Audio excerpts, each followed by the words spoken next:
Matthew chapter 22.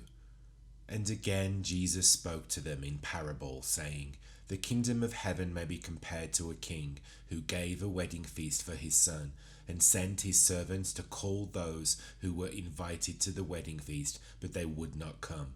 Again he sent other servants, saying, Tell those who are invited, See, I have prepared my dinner. My oxen and my fat calves have been slaughtered, and everything is ready. Come to the wedding feast. But they paid no attention and went off, one to his farm, another to his business, while the rest seized his servants, treated them shamefully, and killed them. The king was angry, and he sent his troops and destroyed those murderers and burned their city. Then he said to his servants, The wedding feast is ready, but those invited were not worthy. Go therefore to the main roads and invite to the wedding feast as many as you find. And those servants went out into the roads and gathered all whom they found, both bad and good. So the wedding hall was filled with guests. But when the king came in to look at the guests, he saw there a man who had no wedding garment. And he said to him, Friend, how did you get in here without a wedding garment? And he was speechless. Then the king said to the attendants, Bind him hand and foot, and cast him into the outer darkness. In that place there will be weeping and gnashing of teeth. For many are called, but few are chosen. Then the Pharisees went and plotted how to entangle him in his words. And they sent their disciples to him, along with the Herodians, saying, Teacher, we know that you are true and teach the way of God truthfully, and you do not care about anyone's opinion, for you are not swayed by appearances. Tell us then what you think. Is it lawful to pay taxes to Caesar or not? But Jesus, aware of their malice, said, Why put me to the test, you hypocrites? Show me the coin for the tax. And they brought him a denarius. And Jesus said to them, Whose likeness and inscription is this? They said, Caesar's. Then he said to them, Therefore render to Caesar the things that are Caesar's, and to God the things that are God's. When they heard it, they marveled, and they left him and went away.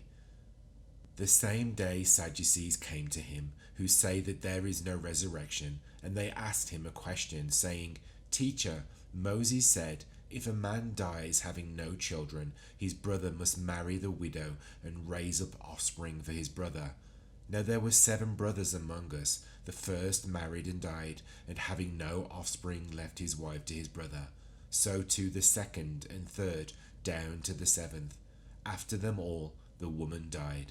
In the resurrection, therefore, of the 7, whose wife will she be? For they all had her. But Jesus answered them, You are wrong, because you know neither the Scriptures nor the power of God. For in the resurrection they neither marry nor are given in marriage, but are like angels in heaven. And as for the resurrection of the dead, have you not read what was said to you by God? I am the God of Abraham, and the God of Isaac, and the God of Jacob. He is not God of the dead, but of the living. And when the crowd heard it, they were astonished at his teaching. But when the Pharisees heard that he had silenced the Sadducees, they gathered together.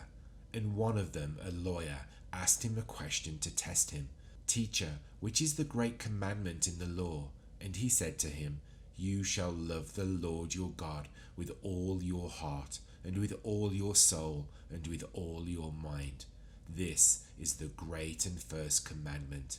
And a second is like it. You shall love your neighbor as yourself.